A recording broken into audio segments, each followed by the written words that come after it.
भाषण उन्होंने संसद में दिया था, उसको निकाल करके देखा और हमने उसमें पाया कि वो तो ऐसा कह ही नहीं रहे हैं। वो तो कह रहे हैं कि हिंदू धर्म में हिंसा का स्थान ही नहीं है। तो जब वो साफ कह रहे हैं कि हिंदू धर्म में स्थान नहीं है, तो फिर उनके ऊपर ये आरोप लगाना कि उन्होंने हिंदू धर्म के विपरीत कोई बात कही है, उनके आधे वक्तव्य को, अंश को निकाल करके और उसको फैला करके, ये हम समझते हैं कि अपराध है, दुष्प्रचार है और ऐसा करने वाले को दंडित किया जाना चाहिए, चाहे वो पत्रकार और चैनल ही क्यों ना हो। गलत है। उस व्यक्ति ने जो बात कही ही नहीं है, उसके लिए उसका विरोध करना और उसके लिए उसको दोषी बनाना सही नहीं है। उन्होंने साफ कहा कि हिंदू ऐसा नहीं कर सकता, बहुत साफ कहा, हिंदू हिंसा नहीं कर सकता।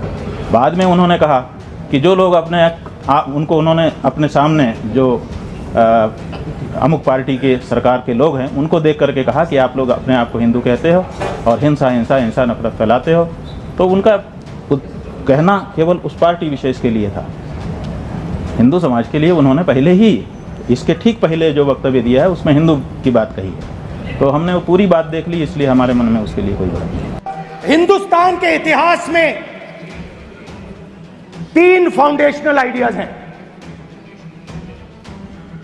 मोदी जी ने अपने भाषण में एक दिन कहा कि हिंदुस्तान ने किसी पर आक्रमण नहीं किया। उसका कारण है क्योंकि यह देश अहिंसा का देश है। यह देश डर का देश नहीं है। तो हमारे सारे के सारे महापुरुषों ने अहिंसा की बात की, डर मिटाने की बात की। डरो मत, डराओ मत, डरो मत, डराओ मत। और दूसरी तरफ शिव जी कहते हैं डरो मत, डराओ मत, अभय मुद्रा दिखाते हैं, अहिंसा की बात करते हैं, त्रिशूल को जमीन में गाड़ देते हैं। और जो लोग अपने आप को हिंदू कहते हैं वो 24 घंटा हिंसा हिंसा हिंसा, नफरत नफरत नफरत, असत्य सत्य असत्य।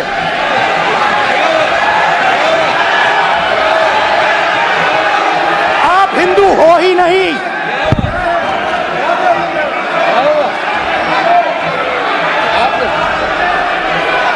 Just get me that picture of Shiva. Inside, because of this.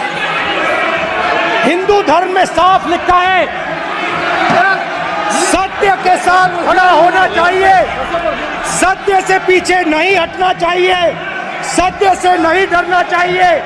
अहिंसा हमारा प्रतीक है। अभय मुद्रा,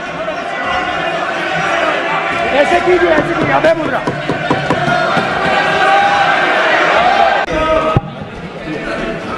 ये विषय बहुत गंभीर है। पूरे हिंदू समाज को हिंसक कहना ये गंभीर विषय है। बीजेपी को आपको नहीं, नरेंद्र मोदी जी पूरा हिंदू समाज नहीं है, बीजेपी पूरा हिंदू समाज नहीं है।